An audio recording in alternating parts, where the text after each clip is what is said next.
Hello and welcome to a very special occasion today. It is Thursday, 13 April, and I'm very happy and honored to welcome you to today's special press briefing on the announcement of the award winners of the second edition of the Health for All Film Festival. A very special occasion, and we have here in the room the jury or part of the jury with us. Other jurors will be talking tomorrow during the bigger event. Here in the room, we have Dr. Tedros Adhanom Ghebreyesus, the WHO Director General, Dr. Mike Ryan, the Executive Director for WHO's Health Emergencies Program, Dr. Maria Neira, the Director for Environment, Climate Change and Health, Dr. Bente Mikkelsen, Director for Non-Communicable Diseases, and Deborah Kestel, the Director for Mental Health and Substance Abuse. They will walk you through the winners and will give their comments and the announcements. One important mention before we get started. This is a press briefing on the announcement of the award winners of the film festival and nothing else. Happy if you have any other questions to join us tomorrow during the regular COVID-19 press briefing. With this, and without further ado, I hand the floor to Dr. Tedros. Thank you, Christian. And I would like to start by wishing Eid Mubarak to all Muslim brothers and sisters. Esteemed guests, dear colleagues and friends, wherever you are in the world, I wish you a good morning, good afternoon, or a good evening. I'm delighted to be here today to announce the winners of the second WHO Health for All Film Festival. We launched this festival last year as the world was facing the shared threat of the COVID-19 pandemic. The lesson has been strong and clear. The only way to take on shared threats is to work together in solidarity. The WHO Health for All Film Festival was founded on the idea that solidarity starts with shared experience. The individuals and communities who are sharing their stories in this festival are shining a powerful light on the different ways that people around the world experience health and healthcare. Each film exposes its audience to new situations and different realities. They're building blocks for mutual understanding, respect, and empathy. In an extraordinary demonstration of creative energy and enthusiasm, the second edition of the film festival attracted nearly 1,200 short film submissions from 110 countries. The films are as diverse in topic as they are in style, ranging from documentaries to fictional stories to animations. Perhaps, unsurprisingly, 40% of interest this year related to stories about the COVID-19 pandemic. The 56 shortlisted films have been sorted into categories that reflect WHO's major areas of work: universal health coverage, health emergencies, and better health and well-being. I would like to take this opportunity to thank WHO staff for the commitment and solidarity they have shown in bringing this film festival to life, spreading the word at the country and regional levels, and helping with the initial sift of interest. In particular, I would like to thank my colleagues, Gilles Rebu and Lorena Bernal, for their hard work and dedication in leading this process from start to finish, and they are the pioneers also. I would also like to thank the distinguished artists and activists who joined WHO experts to form this year's festival jury: Eugenio Derbez, Dr. Leila Hussein, Martin Fernando Jacobsen, and Sonia Lohman, and Milica Mimichilovic. and Vitika Yadav. Without further delay, it's time for me to announce the winners of the second edition of WHO's Health for All Film Festival. For each of the three main categories, there is a Grand Prix winner as well as a special mention from the jury. The winners will receive their trophies during award ceremonies tomorrow, which will be streamed on our website, YouTube channel, and Facebook. Each Grand Prix winner will receive a grant of $10,000 to invest in further audiovisual production on health. In addition, there are three special prizes: a student-produced film, a health educational film aimed at youth, and a health equity film. Each special prize winner will receive a grant of $5,000. I will start with those special prizes. The winner of the Student Film Prize is Cephalia. Capturing the life of a young woman living near an oil field in Albania, it was directed by Kim Hyjin from the Republic of Korea. Congratulations, Kim. The winner of the special prize for a health educational film for youth is Ifun. Taking on the challenging topic of female genital mutilation, it was directed by Anita Abada from Nigeria. Congratulations, Anita. And the winner of the Health Equity Film Prize is The Beat of Change, Rheumatic Heart Disease, submitted by the World Health Federation and produced by BBC Storyworks. It follows a young mother in Mozambique who has been diagnosed with rheumatic heart disease. Congratulations to all of you. Now I will move on to the special mentions and winners in each of the three main categories. First, the universal health coverage category. The special mention in this category goes to Chipatala Chapafoni, shining a light on the phone-based health service Chipatala Chapafoni in Malawi. It was submitted and directed by Village Reach, an NGO in Malawi, and produced by Hope Nguira, Kat Tillman, and Lindy von Nierkriek. Many thanks to Village Reach for their participation.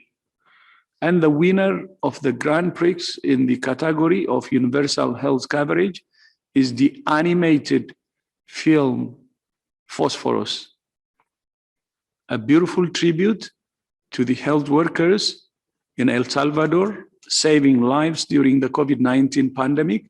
It was directed by Susana Beatriz Serrano, also from El Salvador. Felicitaciones, Susana. Now on to the health emergencies category. The special mention goes to Faraway. Following health workers in Mongolia during the COVID-19 pandemic, it was directed by Batulga Gantulga of Mongolia. Thank you, Batulga. And the winner of the Grand Prix in the health emergencies category goes to Stressed, a Pandemic of Fear. Exposing the alarming rise in stress levels amongst displaced children in the Middle East during the COVID-19 pandemic, filmed in Jordan and directed by Daniel Wheeler from the United Kingdom. Many congratulations, Daniel. Our final category is better health and well-being. The special mention in this category goes to Mach. Mach follows French wheelchair user Grigory as he trains for a new career.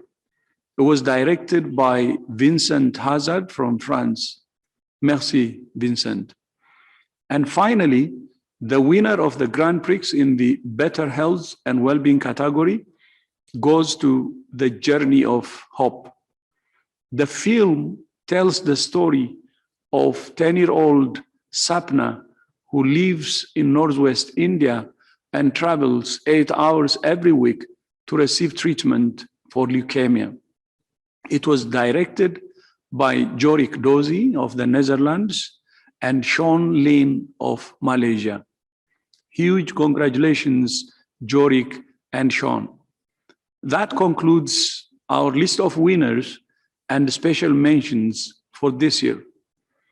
I would like once again to offer my warmest thanks to everyone who participated in this year's Health for All Film Festival, the 1,200 filmmakers who shared their work with us, the jury members who gave their time and expertise, and our WHO workforce across the world that made it all possible.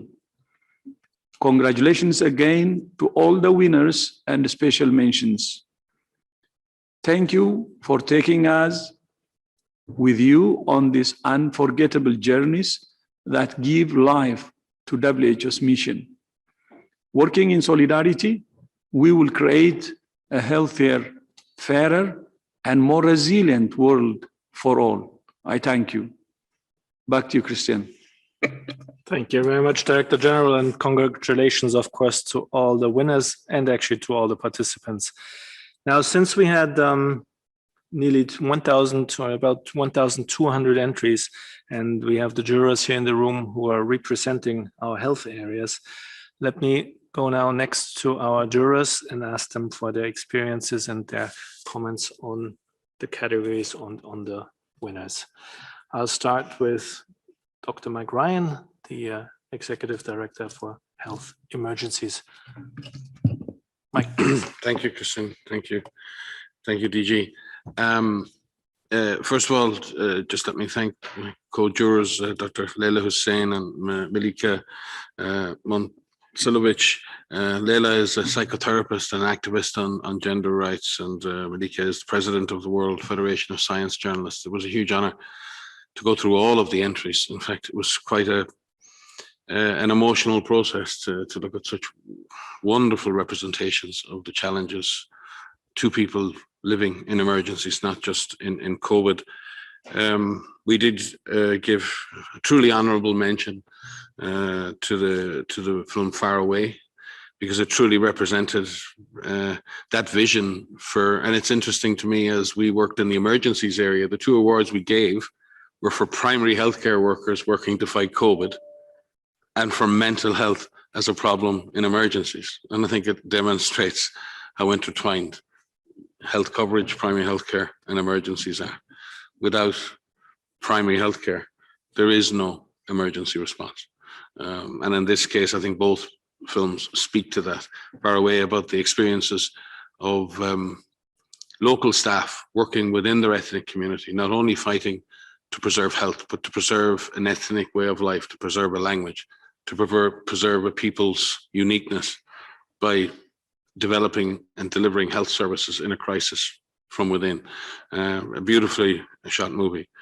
But we were truly struck by the film stressed a pandemic of fear. Not necessarily for its production values, but for the subject matter and the raw way in which the experience of children was shown in this film. We've seen an alarming rise in stress levels amongst displaced children all over the world, and especially in the Middle East, and especially with COVID-19.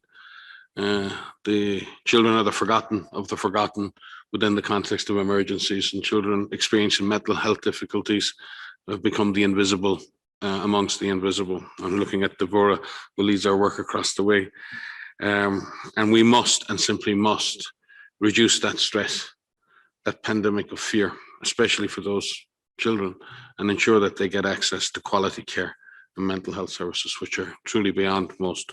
We estimate that 1 in 5 children living in conflict are in desperate need of mental health attention and mental health care. All children are in need of support and psychosocial support. We have over 80 million forcibly displaced people in the world. 4 in 10 of those are under 18. Our current emergencies are chronic emergencies are lasting for an average of 17 years. So when a child is born in conflict, it is likely to spend its whole life in conflict. That is not only in 1/3 of those people are displaced internationally as refugees, but 2/3 internally. We've seen this, we've seen the impact of this in so many countries, in Yemen, in Syria, in Iraq, in Tigray.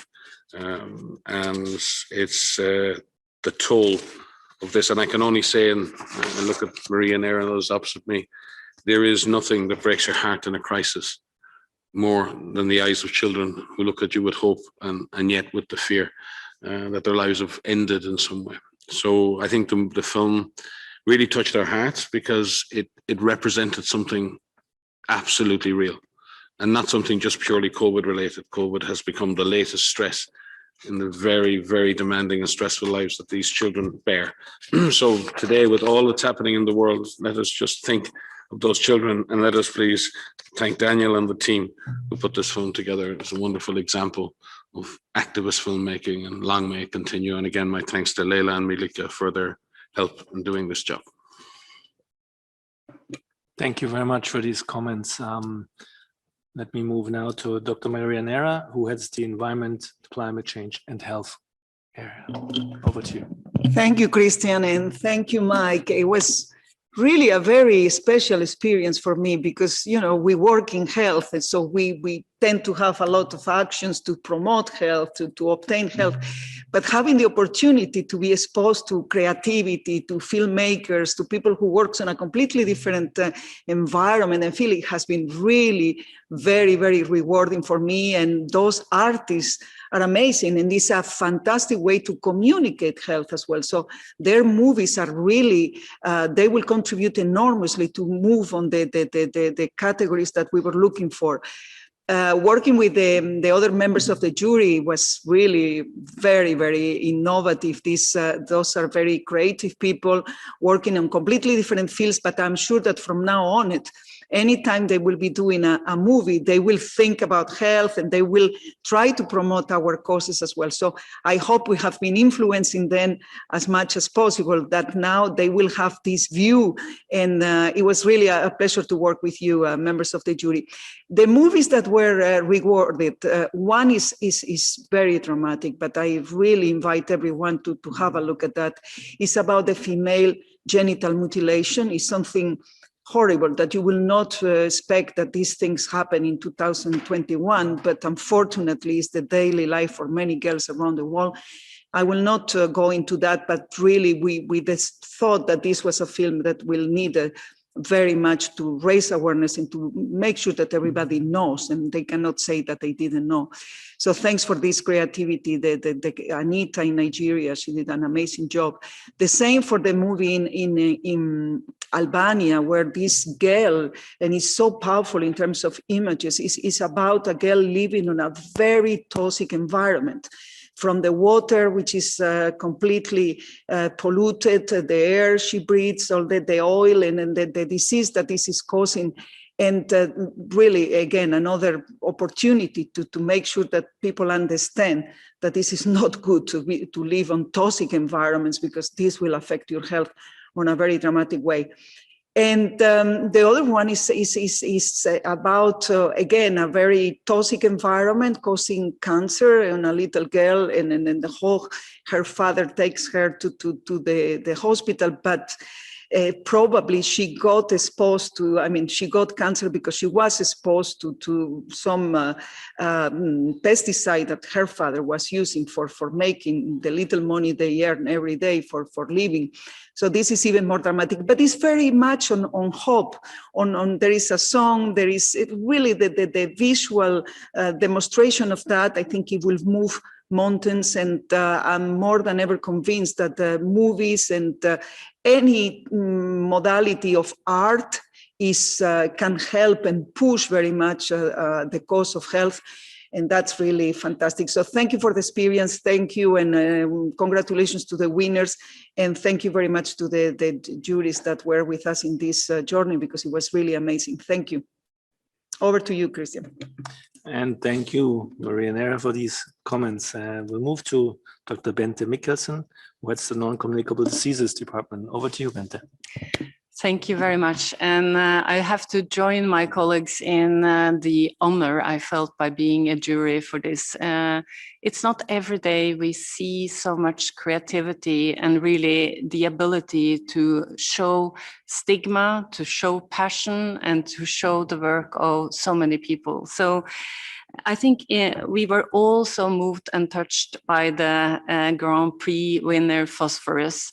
And you must really look forward to see it. It is exceptional, and it is showing what is, I think, is on our mind every day now. It's about COVID-19, but it's really about the healthcare workers. And as you know, this is the year of the healthcare workers. So it's very, very sort of timely to see. And I think the film shows so much about the need for health system strengthening, also for the combination of COVID and people living with different diseases like cancer, as Marianne was mentioning, also cardiovascular diseases, and also the dedication for the healthcare workers to do their ever best, even when they are at risk themselves. Even if we are sort of now commenting on the winners, I would like to do to make everyone a winner. This was one of the most difficult choices. We looked through, I think, 15 films, and we wanted to nominate all of them. If I may just comment also on the Health Equity Prize, because that was a little bit of a different thing, but very, very brave about a young mother who has just given birth to her first child, and was showcasing the dramatic situation of having rheumatic heart diseases, which is actually especially a problem for young people, young women, people under 25 years of age. And it is fully preventable, but when you contract it, it is not curable. And these are the things that really show us the stigma, the need to focus, but also I would add the hope and the capability of a young woman to manage her situation and give a message to all of us that I think will encourage us to help. So thank you, and back to you, Chair. Thank you so much, Bente Mikkelsen. And last but not least, we move to Deborah Kestel, the Director for Mental Health and Substance Abuse. Deborah, please. Thank you. Thank you very much. Well, I can't say much after my colleagues saying the pleasure that has been to be involved in this exercise, in watching the movies, in learning. It was a refreshing way to go through some of the issues that were presented. We were informed, we were educated, and also some emotions were there in following and watching some of these stories. I want to focus a bit on phosphorus also, because I thought it was really something that is in every country, in every context right now a priority, and is the health of workforce. And the mental health of that workforce is something that, of course, is relevant to me. It is, they are really affected in their mental health, and there are things that can be done, that should be done for their care. And the responsibility is on everybody, is on government, is on managers, is on themselves, is on each one of us. And I think that is an important message that I want to make sure is also on everybody else following these discussions. The other issue I wanted to mention is that there have been a huge quantity of videos on mental health issues, the stigma, the challenges, but also the solutions and the opportunities that people face to overcome those challenges. So I want to thank each one of of you for having come up with your stories and share them with us. You are doing a service for everybody else that doesn't have the opportunity to do it right now. So the film festival is about universal health coverage, and we say there is no universal health coverage without mental health. There is no health without mental health. Thank you very much. Over to you. Thank you very much. And that would open and leave us some time for questions and answers if there are any out there. Well, if you want to get into the queue for questions, please use the raise your hand icon on your screen. I'll start with one question here, and that is what was touched upon already, of course, in the speeches and also in the comments. But how do you think, all or Director General possibly, how does the film festival contribute to health promotion and better health?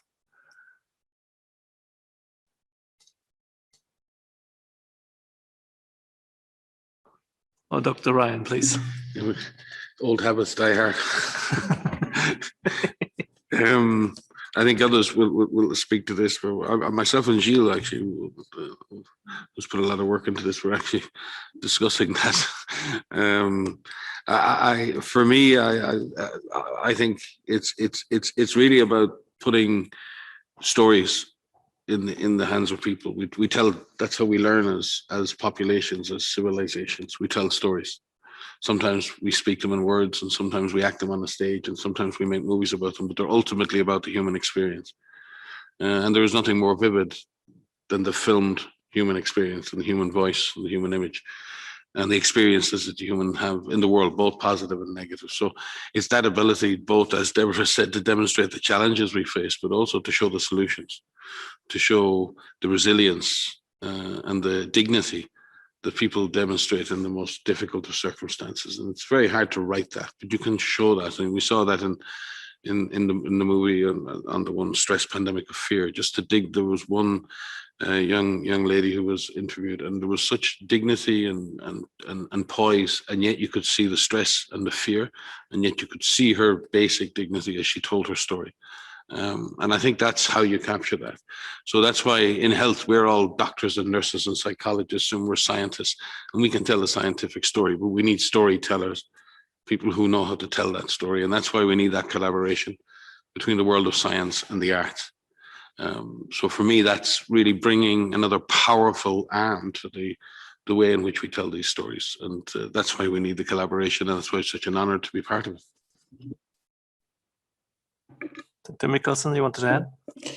Yeah, I think it was very well put by you, Mike. But and you mentioned solutions, and I think it's also about innovation. So I think the Shipatala Shapafuni was really telling us how to make solutions, and in a very different way from 20 pages of documents, very carefully put together. We saw this in a community, how they overcome by using telemedicine. So I think that's, you remember it in a different way. So so it's really, really helpful for public health. Oh, well then, we have everybody else. Fantastic. Yeah. No, briefly, I mean, just to complement with the issue of stigma, in some areas, it is not so easy to come up and say, I have this problem or this condition or this illness, and this is what I do, or this is, I mean, it's really a lot of courage that is required. And I think this, through the films and through the creativity, is another way of bringing those stories to light and to fight the stigma that others may still have. Thanks. Christian, I was thinking, of course, I agree with what they said. In my own country, in my own language, in Spanish, we say, una imagen vale más que mil palabras. No? So one image is more powerful than 1,000 words. But I'm thinking on remember ages ago, I mean, many years ago, the movie Philadelphia. That was a completely made history in the AIDS fight against AIDS and raise awareness and all of that. So that proves that art and movies and films and creativity, there are so many ways to communicate health, and health is such a big mission and passion and goal that we need to use all that is available. So images are a fantastic way to communicate. I hope that we will do something similar to Philadelphia with the winners of today. Which leads me maybe to the point to remind everyone where they can watch the films tomorrow. We'll send with the post-presser announcement, we'll send again the link to the website where all this can be watched and followed tomorrow. And we'll also announce again the prizes and the winners of this. So thank you. But with all what you've been saying, maybe one last question. Now, this was the second Health for All festival with the experience from about 1,200 entries from about 110 countries, which is amazing. Will there be a third festival? Will there be a third edition? Will there be a new?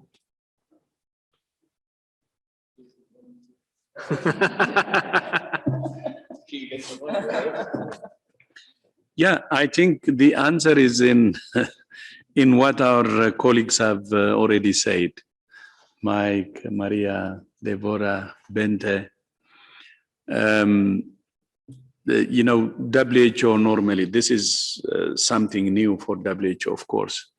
As you know, we develop guidelines and we develop some materials, educational materials for health education and so on.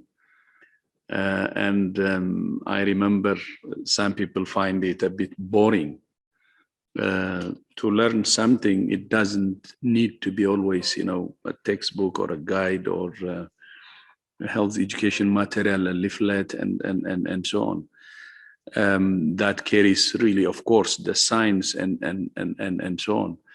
Of course, we will continue to do that. That's very important. But in addition to that, telling the world, about health in a different way, like the stories, these films or documentaries are stories, can actually give better understanding to the people who watch them. So, of course, we should not just the third festival. Our plan is to sustain it. To continue doing it for many, many more years to come. But not only that, this is one side of art. There are many other, ways of art also to really reach out to people. And recently we had or organized with Madame Anderson, her, who played in a documentary as Prime Minister Thatcher. And we discussed about the use of several art, and our own Chris Bailey is involved in that. And not only we will sustain this, but we're bringing other,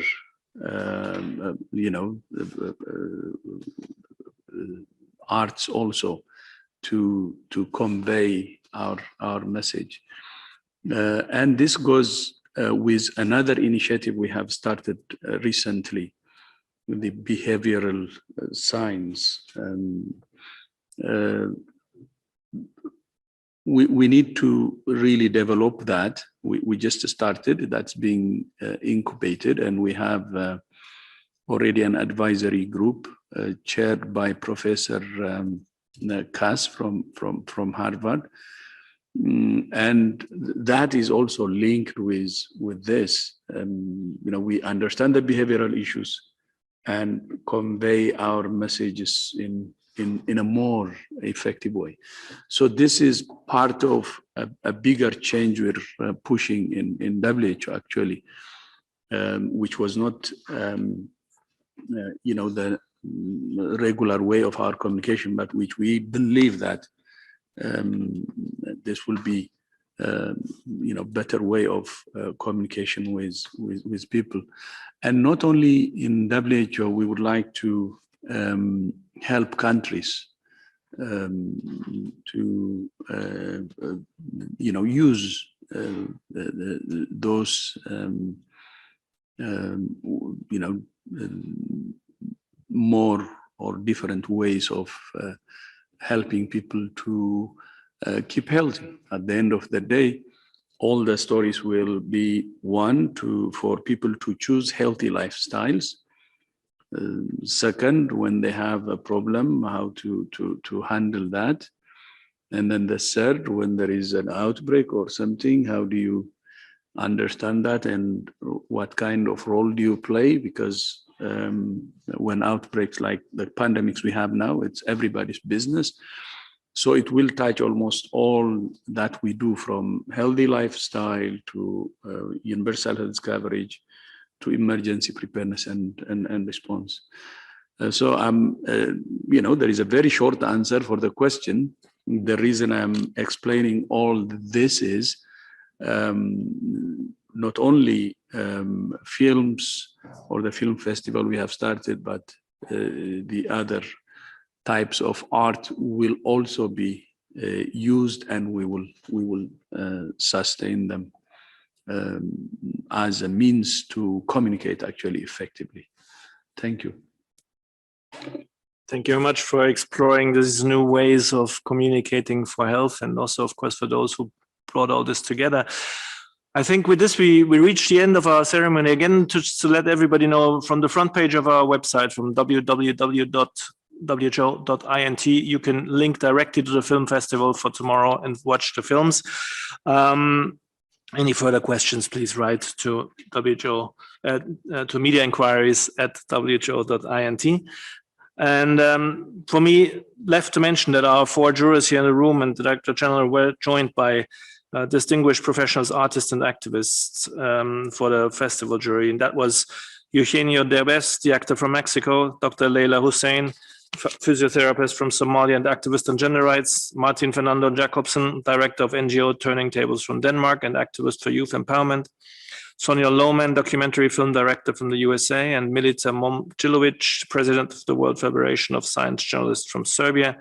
And last but not least, Vitika Yadav, the human rights activist from India. Thank you all for selecting the winners, and thank you all for the contributions and coming together for Health for All.